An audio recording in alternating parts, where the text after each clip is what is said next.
नमस्कार।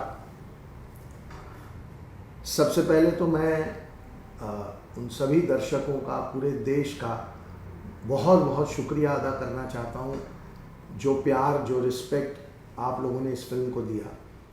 आज ये वीडियो हम इसलिए बना रहे हैं क्योंकि हमने अलग अलग वक्त पे एक वादा किया था कि हम 32,000 के नंबर के बारे में ज़रूर बात करेंगे। इस विषय की गंभीरता को ख़त्म करने के लिए एक बहुत बड़ा मुद्दा लोगों ने 32,000 के नंबर का बनाया है, तो हम आज उसके ऊपर आपके साथ बहुत कुछ शेयर करने वाले हैं। जुलाई 24, 2010 ये एक बहुत इम्पोर्टेंट डे है इंडियन डेमोक्रेसी के लिए। उस समय पे केरल की चीफ मिनिस्टर थे श्री वीएस अच्युतानंदन, जो सीपीएम पार्टी की एक पेट्रियर्क हैं। वीएस अच्युतानंदन दिल्ली में आपको मार्क करना बहुत ज़रूरी है, वो ये प्रेस कॉन्फ्रेंस त्रिवेंद्रम में या केरला में कर नहीं पाए थे।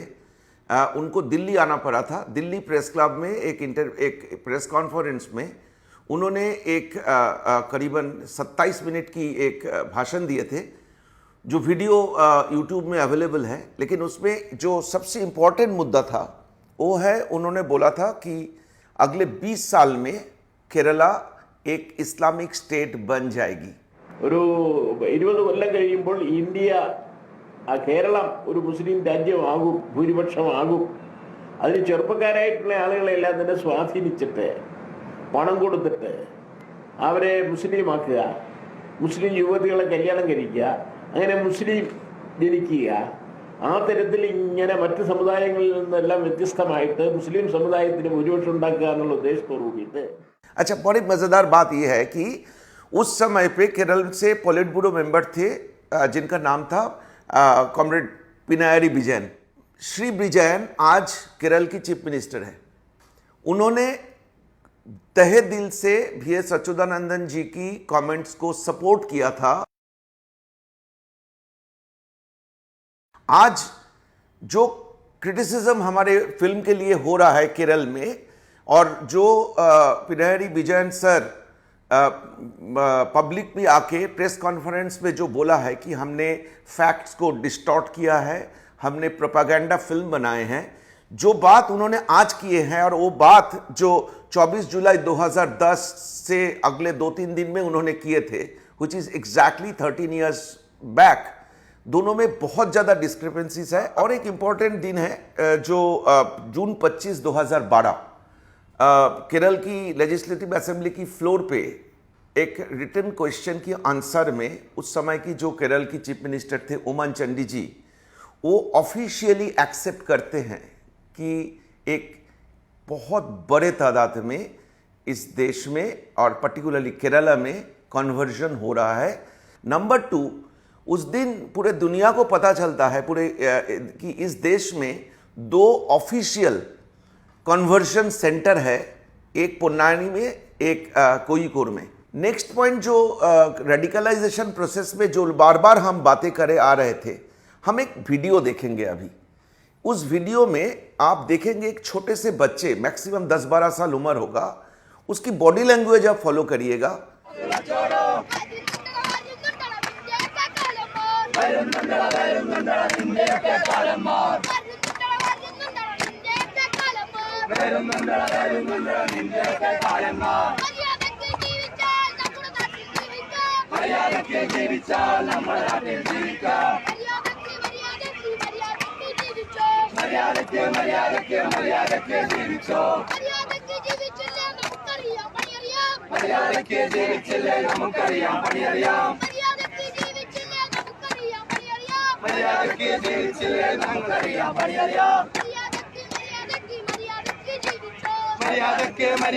മര്യാദയ്ക്ക് ജീവിച്ചോ. ബാബരിയിലും സുജൂദ് ചെയ്യും, ഗാൻവാപ്പിയിലും സുജൂദ് ചെയ്യും. ബാബരിയിലും സുജൂദ് ചെയ്യും, ഗാൻവാപ്പിയിലും സുജൂദ് ചെയ്യും. ഇൻഷാ അല്ലാഹ്, ഇൻഷാ അല്ലാഹ് ഓർത്ത് വെച്ചോ സംഘികളെ. ഇൻഷാ അല്ലാഹ്, ഇൻഷാ അല്ലാഹ് ഓർത്ത് വെച്ചോ സംഘികളെ. പാകിസ്ഥാനിലും പോകൂല, ബംഗ്ലാദേശിലും പോകൂല, പാകിസ്ഥാനിലും പോകൂല, ബംഗ്ലാദേശിലും പോകൂല.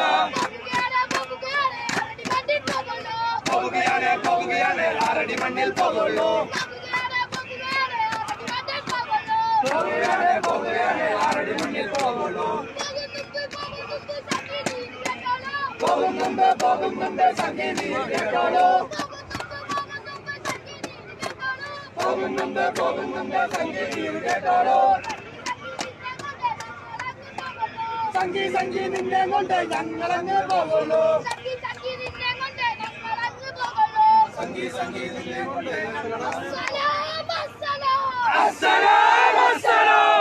जो आपने वीडियो देखा, आप देखिए कि खुलेआम रस्तों पे इस तरीके की नारेबाजी हो रही है और इनके सामने शायद कोई एक्शन लिया भी नहीं गया।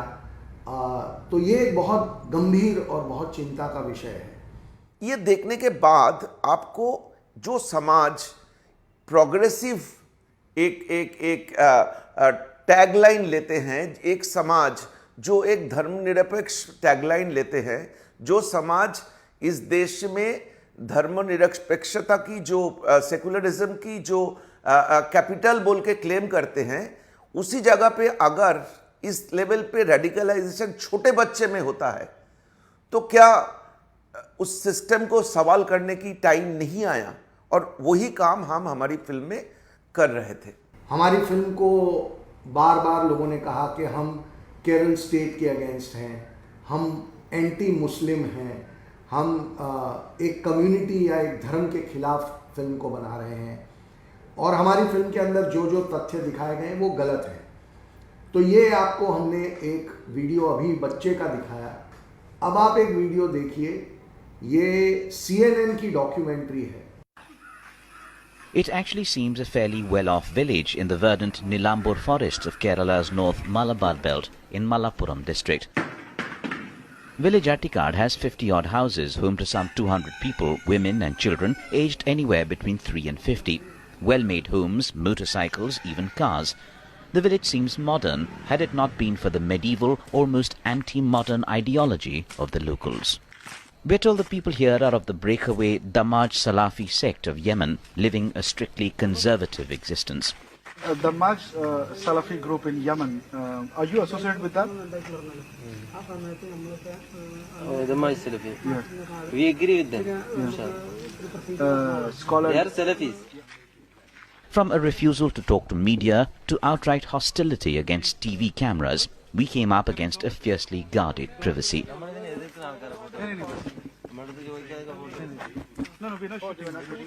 So, no modern education, no phones and TV gadgetry, completely apolitical, a non-polluting plainness dominates. Voting, elections and the like are deemed thoroughly un-Islamic. The primary occupation, they tell us, is farming and goat shepherding. The new Salafi sect, the Damaj Salafi, has been holding their base and conducting classes for students across the Kerala. Some of the people have left from here and gone to Yemen to go to the parent organization where the large sect of Damaj Salafis are studying and they are learning Quran and other Islamic religious teachings. Now we hear there is another branch of Damaj Salafi which has come up in Sri Lanka, and a lot of students are going from here to Sri Lanka to further their studies. This building is a school, a center for teaching of the Quran and Hadith to devout who used to come here till about a year back. Yeah, no, he's shooting me, not you. Salafi scholars here used to be known teachers of the Quran, and reports suggest at least 3 of those who left their homes in Kasargod were radicalized into the Salafist ideology here. The Amir, the spiritual head of the village, tells us the school shut down a year back, and radicalization charges are lies. In this place, we have no Juma, no classes. तो आपने देखा कैसे इस documentary में they are confirming कि केरल के कुछ गांवों में शरिया लॉ चलता है। एक और आक्षेप हमारे अगेंस्ट लोगों ने लगाया कि हमने 32,000 का नंबर 3 कर दिया। तो मैं आज उसके बारे में भी बात करना चाहूँगा। एक बहुत ही अजीब व गरीब हकीकत जो है कि हमारे टीज़र का एक डिस्क्रिप्शन था जिसमें हमने वो 32,000 का नंबर लिखा था। हमारे सिस्टम को हैक किया गया सिर्फ 5 मिनट के लिए और उस नंबर को 3 पे बदला गया और हज़ारों लोग उस वक्त उस टीज़र को, जो कि 6 महीने पुराना टीज़र था, उसको हजारों लोग उसी वक्त देख रहे थे और उन सब ने वो चेंज देखा और उन सब ने उनके स्क्रीनशॉट लिए और उसको एक ट्रोल आर्मी ने बहुत जोर से सोशल मीडिया पे हम पे अटैक कर दिया कि देखिए हमने 32,000 के नंबर को अब 3 में बदल दिया और हम झूठे हैं, हम ये हैं वो हैं। तो ये एक सिस्टम हैक था जो हमने 5 मिनट में करेक्ट कर लिया और उसके बावजूद ये अटैक होता रहा और हमें बार बार ये कहा गया कि हमने 32,000 के नंबर को 3 का कर दिया। लेकिन वो जब डिस्क्रिप्शन करेक्ट हो गया और उसको वापस हमने 5 मिनट के अंदर ठीक करके 32,000 पे ले आए, उसके बारे में कोई बात नहीं हुई और ट्रोल आर्मी ऑब्वियसली उनको सच से कोई लेना देना होता नहीं है, तो उन्होंने उसका मुद्दा बनाने की तो एक बहुत सिस्टमैटिक तरीके से हमें टारगेट करने का ये एक और प्रयत्न था।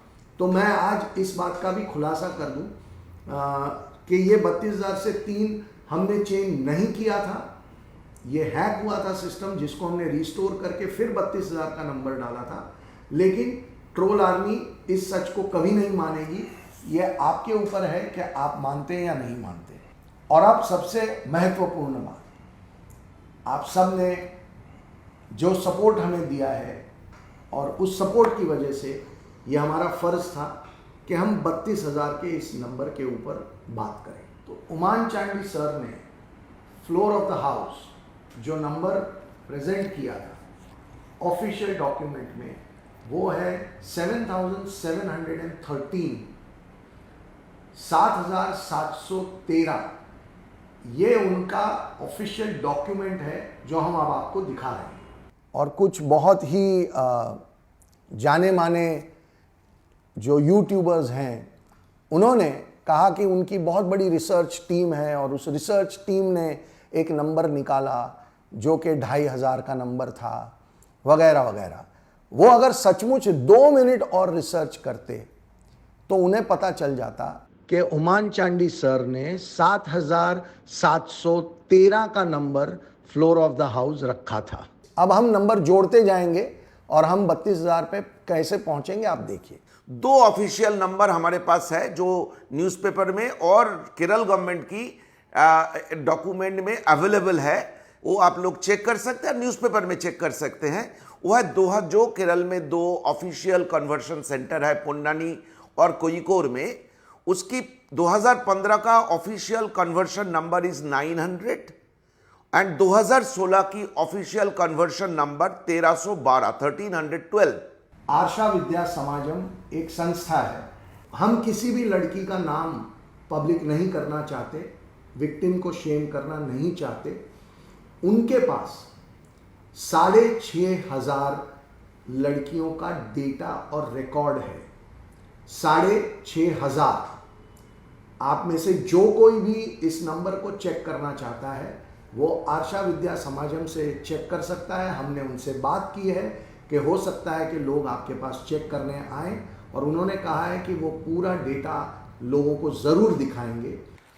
तो यहां तक जो नंबर हम लोगों ने जुड़ा वो है 7,713, 900, 1,312 और 6,500। ये आंकड़ा करीब करीब 15,500 से लेकर 16,000 के आसपास की है। अब हम बात करेंगे एडवोकेट प्रसिद्ध विश्वनाथन और उनकी संस्था हिंदू सेवा केंद्रम की। 2002 से इन्होंने मैनिपुलेटिव कन्वर्शन के ऊपर एक क्रांतिकारी काम किए हैं और पिछले 20-21 साल में उन्होंने कम से कम 14 से 15,000 मैनिपुलेटिव कन्वर्शन की केस को हैंडल की है और उस काम के दौरान उन्होंने एक केस की केस डिटेल, केस हिस्ट्री को डॉक्यूमेंट किए हैं। उन्होंने हमें बोला है कि अगर आपको किसी को उनकी ये जो संख्या है, इनकी जो केस हिस्ट्री है, ये अगर आपको किसी को उनके साथ उनको देखना है, जानना है, उनके साथ आप डायरेक्टली कांटेक्ट कर सकते हैं। वो खुशी खुशी ये आप लोगों के साथ शेयर करेंगे। ये पहले की 4 संख्या और एडवोकेट विश्वनाथन की 13 से 14,000 की संख्या